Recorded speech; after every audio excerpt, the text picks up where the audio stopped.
So jumping right in. Everybody loves personas. And here's one thing people forget to write when they kind of define their personas, and that is that they are human.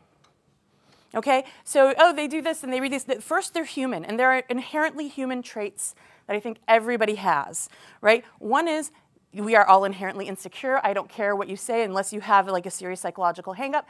You probably feel bad about yourself. Okay, thing two is we always want to know what everybody else is doing. Now, you know why I have proof of that? Because we are here.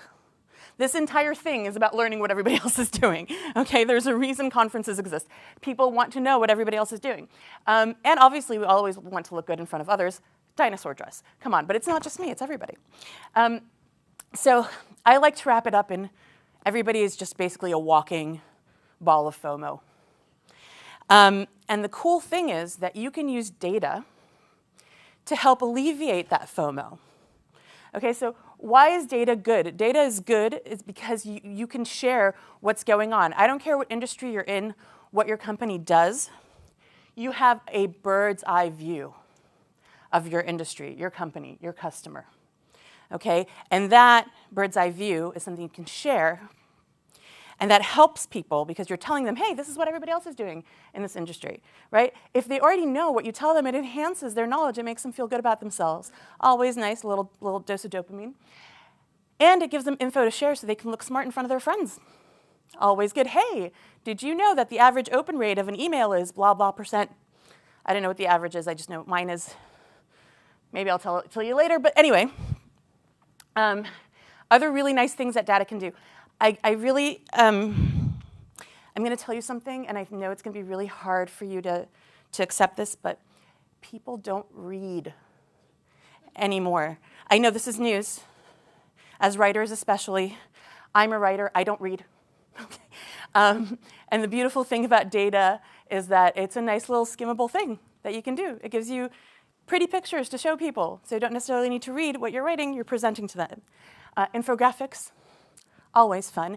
And that magic bombastic word, thought leadership, right? What is a thought leader? A thought leader is, or a brand thought leader, is a brand that takes what they know, share it with others. If you have real data, real proof points you can share outside, that'll really help you establish yourself as a thought leader, as a brand. Okay, so now that we've got that covered, let's talk about COVID, because we all love to talk about COVID. I want to set the stage for a second, because I'm going to tell you a couple of stories about what we did at the peak or the beginning of the COVID crisis, and how we used data to literally revive the business. So at the time, I was the VP marketing at Kiwi. What we did was help publishers run Facebook ads. Now, marketers know the first thing that happened when COVID hit is budgets got slashed, right? So paid acquisition, paid advertising company, our revenue literally dropped by 70% overnight. March to April, it was a flat line. It was terrible. We needed to stop the bleeding. They fired 25% of the company. They brought my team down to 50% time. So I had 2 people highly traumatized who only were working 2.5 days out of the week. And so I was like, what am I going to do? I have no resources. I have no budget. I have 2.5 days in the week. What do I have? I have data.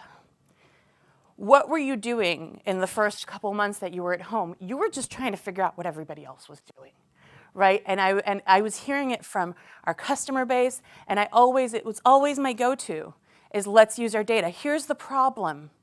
The data analyst that helped me with this stuff before was one of the people who got laid off. Now, everything's fine. We can kind of laugh about it now because he literally got a job 2 days later, and he's really happy there. He's still there. And he's an amazing guy. But then when I found out he's getting laid off, I panicked a little bit. I know, this is a gif. I'm sorry. But you have to, like, Manila Luzon's energy is very much, I think it just represents what I was at the time. Okay, so bless his heart, he sat with me for about 4 hours, and he taught me how to use pivot tables for the first time in my career. And it sucked. It was terrible, but after I did it a couple of times, it sucked less. And ever since then, for almost 3 years now, I've been doing my own data analysis, and it is awesome because I don't need to rely on other people's bandwidth to get my content done. So don't fear the data. It's okay. So let's talk about what we did, okay? So first things first is I had nothing, right? We were still half time. I had a really good email list.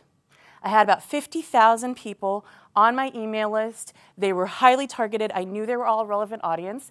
And so we decided to use email to focus on retention and to just tell everybody what's going on. Okay, so here's what we did. You're going to panic when you read this. We did 3 weekly emails. 3. Now, I would never do this today. Ever. I would never do this today. So ignore the delivery method in this case, because not today, Satan. But at the time, this was okay. And what those 3 weekly emails did was they used data to tell everybody what the heck was going on, because that's what everybody wanted to know. So the emails were on Mondays. We did something called the data dive. Now, what that was CPMs and CPCs on Facebook. Our audiences were media buyers for publishers on Facebook. They cared about CPCs and CPMs. Even if they weren't buying at the moment, it was relevant to what they were doing in their day-to-day. The Wednesday one was my favorite one. I called it the deep dive. When I say it now, I'm kind of in shock that it worked. It was like a 1,200-word email that I sent out on Wednesdays. And what I would do is every Monday, I would download all of the ad data that we had, because we were still having people spending on the platform, and I would just look for trends in that data. And it was kind of awesome, because over time, we ended up hitting on things that were actually kind of enlightening and kind of cool. So for example, what I'm about to tell you is obvious now, but at the time, we didn't know what was going on. We saw e-commerce spend was going up significantly, e-commerce ad spend. I'm like, okay, this is interesting. So I did a little comparison. And I was like, okay, how is this ad spend in e-commerce compared to Q4, where everybody's spending on e-commerce? And all of a sudden I find that in April and May of 2020, people spent more than they spent in November and December of 2019. Now, these days, of course, yeah, they were home, e-commerce, they bought stuff online. At the time, nobody thought about this, right? And that's just one example. People were subscribing to publications and newsletters more. There's all this really great data.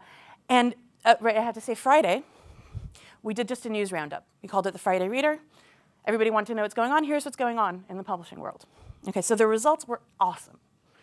Okay, first of all, that e-commerce trend thing got picked up in marketing land.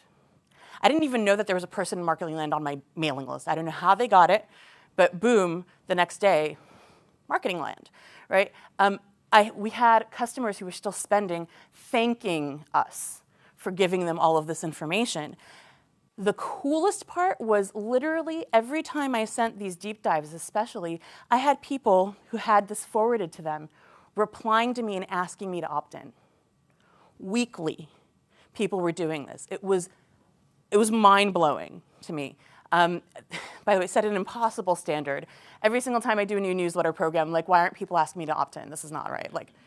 But yeah, it was really great. And then when the first things just started to pick up around the end of May, the beginning of June, our first opportunities were replies to these emails. Hey, I'm ready to spend again. Who can I talk to? Right? Because during those 3 months, we had become a trusted advisor. We'd become a thought leader. And now people wanted to do business with us as a result.